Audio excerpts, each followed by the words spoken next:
Paris van Sumatera. Itulah julukan untuk kota Medan.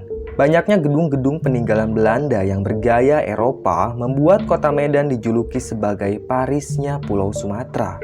Tak kalah dengan kota-kota besar lainnya di Indonesia, Medan juga punya budaya dan adat yang melekat sejak ratusan tahun lalu dan diwariskan turun-temurun. Jika kita tengok kembali sejarah kota Medan, awalnya Medan adalah sebuah kampung kecil di Pulau Sumatera. Kampung itu didirikan oleh Guru Patimpu Sembiring Pelawi, tepatnya pada tahun 1590. Kala itu, Patimpus mendirikan kampung kecil yang ia beri nama Medan Putri. Lokasi kampung itu sangat strategis karena menjadi lalu lintas perdagangan di bagian barat Hindia Belanda. Sehingga lambat laun, kampung Medan Putri berubah menjadi kota yang amat besar. Sepanjang masa perjuangan melawan penjajah, Sumatera Timur khususnya Medan melahirkan tokoh-tokoh pahlawan nasional yang jasanya masih dikenang sampai saat ini. Sebut saja Sisinga Mangaraja yang bertempur melawan kolonialisme Belanda. Beliau gugur dalam pertempuran itu.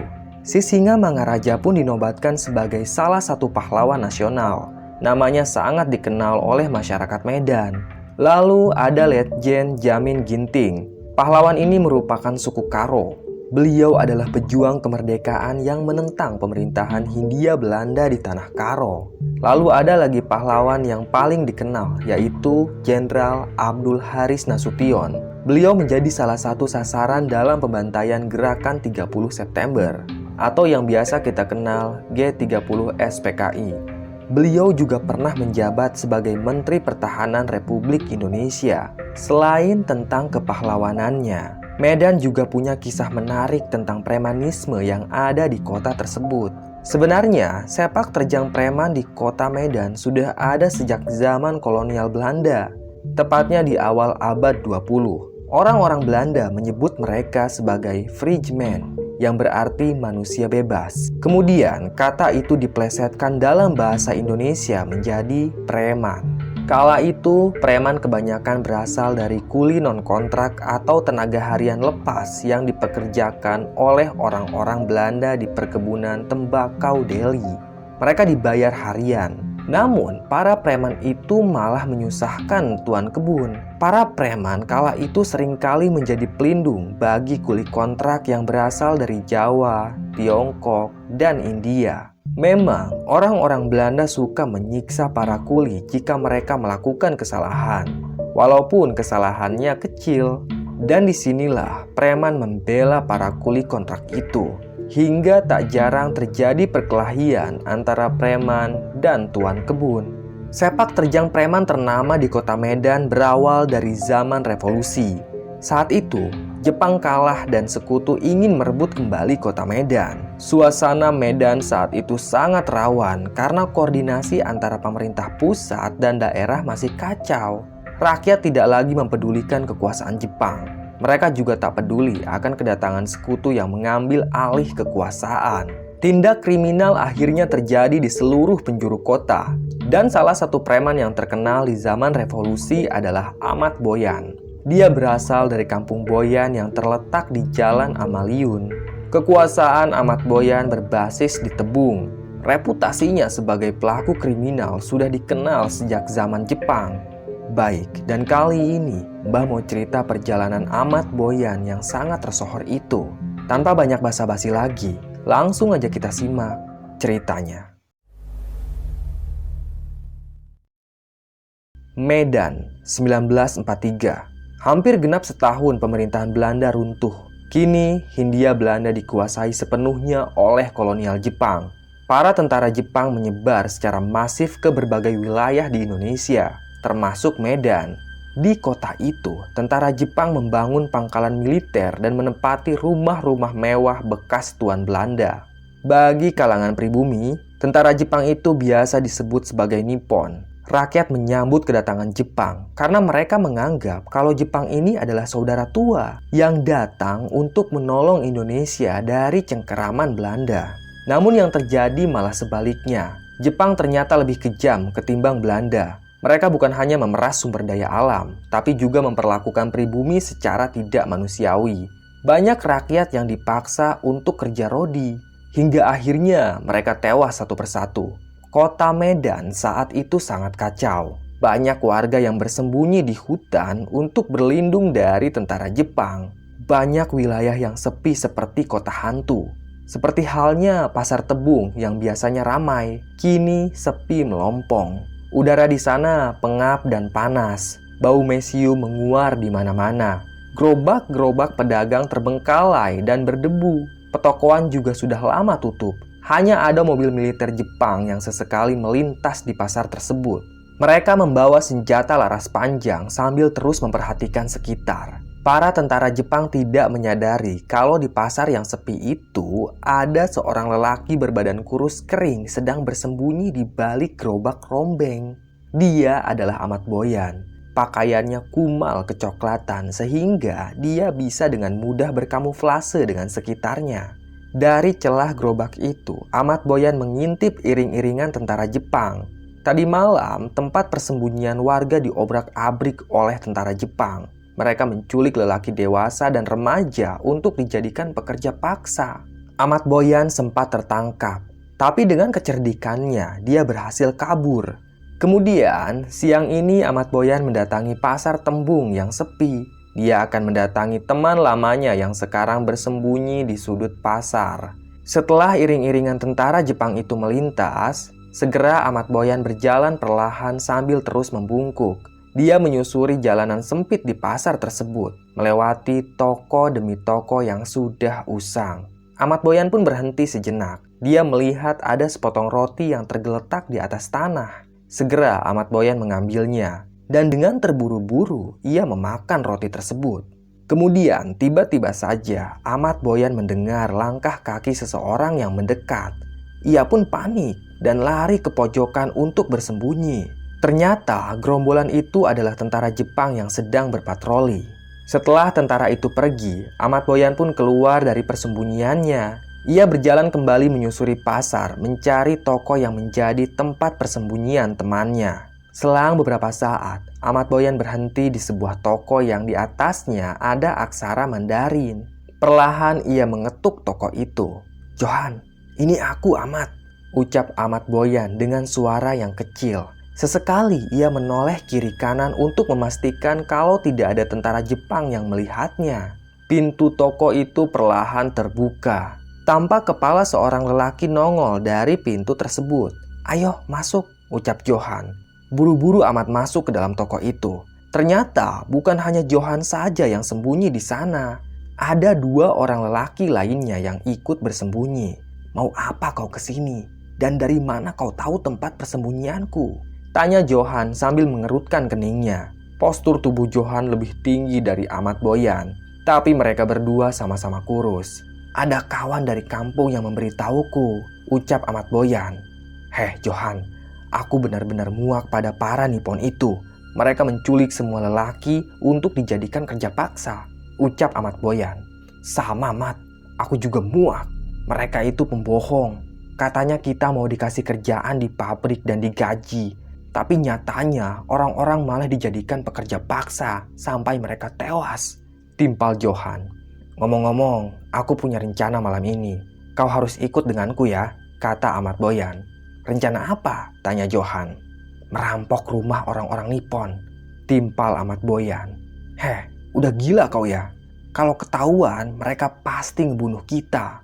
"Dengarkan aku Han, mau bagaimanapun, kalau kita seperti ini terus, kita pasti tewas kelaparan. Aku ini punya prinsip. Lebih baik mati dalam perlawanan ketimbang mati tertindas," ucap Ahmad Boyan. Johan terdiam sejenak. Kata-kata pamungkas Ahmad Boyan tampaknya bisa mempengaruhi Johan. "Aku ikut," yang nyahut malah rekannya Johan. "Iya, aku juga," ucap lelaki lainnya. Ahmad Boyan pun tersenyum tipis. Kemudian dia menatap Johan dengan tatapan tajam. "Bagaimana Han? Ayolah, ikut dengan rencanaku," bujuk Ahmad Boyan.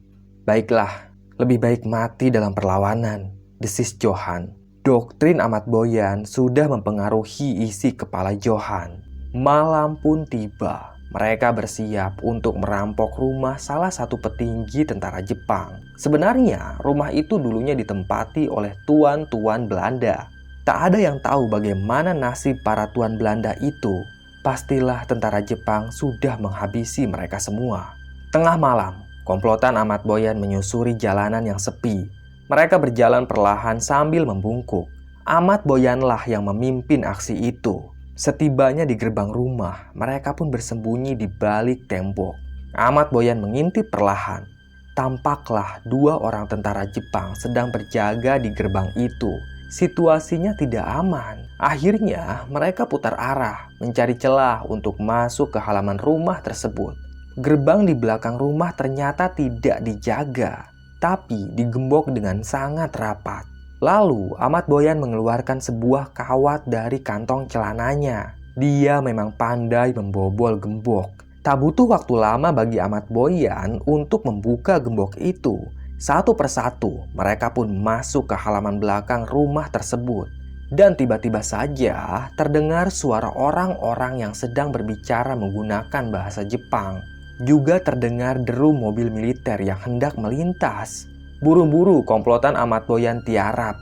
Untung saja pintu gerbang yang barusan dibobol sudah ditutup kembali oleh Ahmad Boyan. Kalau tidak, komplotan Ahmad Boyan pasti tertangkap.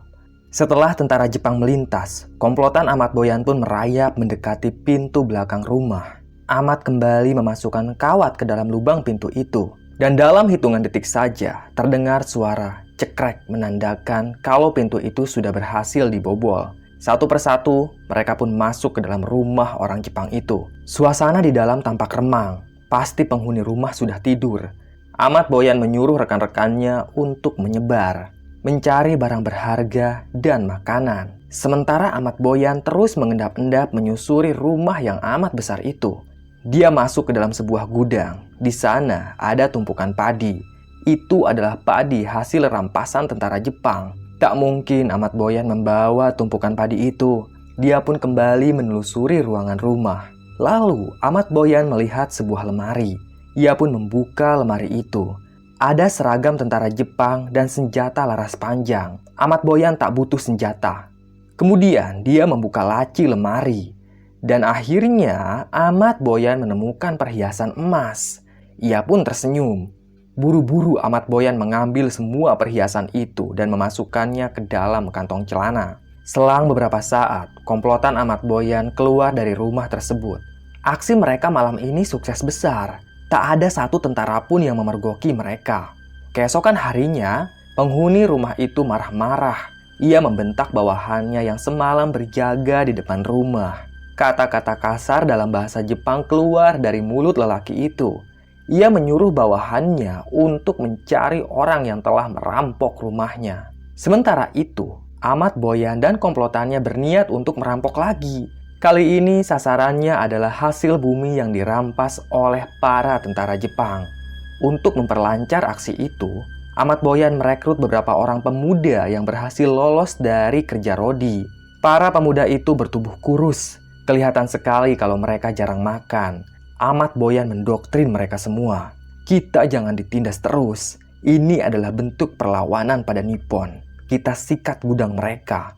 Lalu bagikan hasil buminya ke perempuan dan anak-anak yang sembunyi di hutan, kata Ahmad Boyan. Dengan sekejap, Ahmad Boyan berhasil mendoktrin para pemuda itu. Malam pun tiba. Ahmad Boyan beserta komplotannya bersiap untuk melancarkan aksi mereka. Sasarannya adalah gudang pusat milik tentara Jepang. Itu adalah tempat penyimpanan hasil bumi. Di pinggiran jalan yang sepi, komplotan Ahmad Boyan berjalan perlahan sambil membungkuk. Mereka juga membawa gerobak untuk mengangkut hasil curian. Tak lama berselang, mereka akhirnya tiba di gudang tersebut. Kebetulan di sana tidak ada tentara Jepang yang berjaga. Aneh sekali. Biasanya, para tentara Jepang itu selalu menjaga lumbung hasil bumi. Tapi malam ini malah sepi. Ahmad Boyan dengan keahliannya, dia mampu membobol gudang itu dengan hanya menggunakan kawat. Dan saat pintu gudang terbuka, Ahmad Boyan beserta kawan-kawannya kaget. Ternyata di dalam gudang itu banyak komplotan tentara Jepang. Mereka semua berseragam lengkap sambil menenteng senjata laras panjang. Ternyata gudang itu adalah sebuah jebakan untuk para perampok. Tentara Jepang ini memang licik. Semenjak ada perampokan di rumah petinggi mereka, tentara Jepang langsung membuat strategi untuk menangkap para perampok. Terbukti strategi mereka berhasil. Komplotan Ahmad Boyan pun tertangkap. Mereka mengangkat tangan. Johan menoleh pada Ahmad Boyan. Wajahnya tampak ketakutan. Dia belum siap mati malam ini. "Jangan berontak. Turuti apa kata mereka," bisik Ahmad Boyan pada Johan. Salah satu tentara Jepang memukul betis para perampok. Mereka pun berlutut sambil terus mengangkat tangan. Para tentara Jepang itu berbicara dalam bahasa mereka. Entah apa yang mereka bicarakan. Lalu komplotan rampok digiring keluar gudang.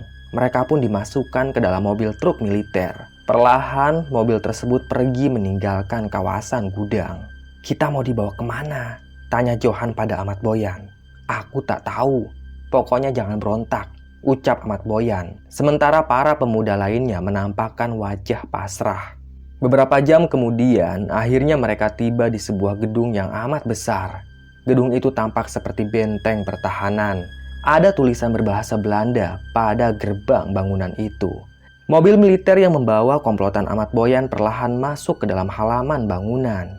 "Lihat, Mat, ini penjara," ucap Johan sambil menunjuk ke atas. Gedung itu memang cukup tinggi. Di lantai 5, Johan melihat jendela yang berjejer. Terdapat teralis besi pada jendela itu. Johan bahkan melihat siluet beberapa orang lelaki bertubuh kurus krempeng sedang berdiri menghadap jendela. Ahmad Boyan mendongak ke atas. Benar apa kata Johan. Ternyata mereka akan dijebloskan ke penjara. Komplotan Ahmad Boyan digiring masuk ke dalam penjara itu. Mereka menyusuri lorong-lorong yang lembab. Kemudian mereka menaiki tangga dan melewati lantai demi lantai. Hingga tibalah mereka di lantai 4. Di sana ada sel tahanan yang kosong. Ruangan sel itu cukup luas. Mereka semua pun dimasukkan ke dalam sel tahanan. Tak ada yang bisa keluar dari sana karena selnya sangat tertutup. Teralis besi juga kokoh. Komplotan Ahmad Boyan pun pasrah. Mereka seperti ayam negeri yang mengantri untuk dieksekusi. Ya, tentu saja tentara Jepang itu akan mengeksekusi mereka. Namun, sebelum dieksekusi, mereka akan mengalami penderitaan yang amat mengerikan di penjara itu. Sama seperti tahanan perang lainnya yang menderita terlebih dahulu sebelum dieksekusi. Keesokan harinya, sekitar jam 6 pagi, 3 orang tentara Jepang mendatangi selnya Ahmad Boyan. Mereka mengambil 3 orang tahanan dan membawanya ke sebuah ruangan khusus. Selang beberapa saat, terdengar teriakan 3 tahanan itu. Mereka seperti sedang dipukuli oleh tentara Jepang. Beberapa kali ketiga tahanan itu meminta ampun. Tapi para tentara Jepang tak kenal ampun. Mereka terus menghajar anak buah Ahmad Boyan. Selang beberapa saat, terdengarlah suara ledakan pistol sebanyak 3 kali. Jeritan ketiga tahanan itu pun hilang begitu saja. "Bagaimana ini?" tanya Johan. "Dari tadi Ahmad Boyan mondar-mandir saja. Dia sedang mencari cara agar bisa keluar dari penjara ini." "Mat, gimana?" Johan kembali menegur kawannya itu. "Diam, aku lagi mikir," bentak Ahmad Boyan. Langkah kaki kembali terdengar, diiringi dengan obrolan lelaki berbahasa Jepang. Tentara itu mengambil kembali 3 orang tahanan dari dalam selnya Ahmad Boyan. Para tahanan itu dibawa ke ruangan khusus. Teriakan mereka terdengar begitu pilu, disusul dengan suara tembakan pistol yang menggelegar. Kemudian, sayup-sayup terdengar suara tawa tentara Jepang. Selang beberapa saat, giliran Ahmad Boyan dan Johan yang dieksekusi. Tangan mereka diikat. Lalu tentara Jepang menggiring Ahmad Boyan dan Johan ke sebuah ruangan yang bau amis dan kotor. Sesekali Ahmad Boyan menggerakkan pergelangan tangannya. Kebetulan ikatan tali kurang kuat, sehingga mudah sekali terlepas. Ahmad Boyan hanya menunggu waktu yang pas untuk berontak. Dan sebelum tentara Jepang itu memukulinya, Ahmad Boyan berhasil melepaskan ikatan tali itu dan langsung mencabut pisau dari pinggang tentara Jepang. Dengan cepat, Ahmad Boyan menghujamkan pisau itu ke perut si tentara. Kedua tentara lainnya tak sempat melesatkan tembakan. Ahmad Boyan terlebih dahulu menyerang mereka menggunakan pisau. Para tentara Jepang itu pun terkapar tewas. Buru-buru Ahmad Boyan mengiris tali di pergelangan tangan Johan. Kemudian Ahmad dan Johan merampas pistol dari tentara Jepang yang sudah tewas. Dengan hati-hati mereka berdua keluar dari ruangan itu. Belum ada yang menyadari aksi Ahmad Boyan dan Johan. Mereka berdua menyusuri lorong-lorong penjara yang remang. Sesekali mereka bersembunyi di balik celah dinding. Tak butuh waktu lama, mereka pun berhasil keluar dari gedung penjara tanpa ketahuan oleh tentara Jepang. Ahmad Boyan dan Johan memanjat dinding penjara dan lari ke tengah hutan. Keesokan harinya, tentara Jepang digegerkan dengan kejadian tragis di penjara. 3 orang anggota mereka tewas dengan sangat mengenaskan. Mereka tahu pelakunya pasti bandit yang sudah melarikan diri. Kemudian, para bandit yang masih ada di sel tahanan langsung diinterogasi oleh tentara Jepang. Tahanan itu didampingi oleh penerjemah, sehingga tentara Jepang bisa menggali informasi seputar Ahmad Boyan dan Johan. Namun sayangnya, walaupun tentara Jepang itu sudah mengerahkan seluruh kemampuan mereka untuk menangkap Ahmad Boyan dan Johan, para tentara itu tetap saja gagal. Ahmad Boyan dan Johan memang sangat licin. Bahkan ada yang bilang kalau mereka berdua itu punya ilmu gaib yang bisa mengelabui tentara Jepang. Dengan cepat, sepak terjang Ahmad Boyan dan Johan menjadi momok mengerikan bagi penjajah. Mereka selalu berhasil merampok rumah-rumah yang ditempati orang Jepang. Hingga akhirnya komandan Jepang yang bertugas di kota Medan mengeluarkan surat sayembara untuk menangkap Ahmad Boyan dan Johan. Imbalan sayembara itu sangat besar, tapi tetap saja tidak ada yang mampu menangkap kedua bandit yang licin itu. Selesai. Terima kasih sudah menyimak cerita Mbah. Tunggu cerita-cerita lainnya ya. Tetap sehat dan salam merinding.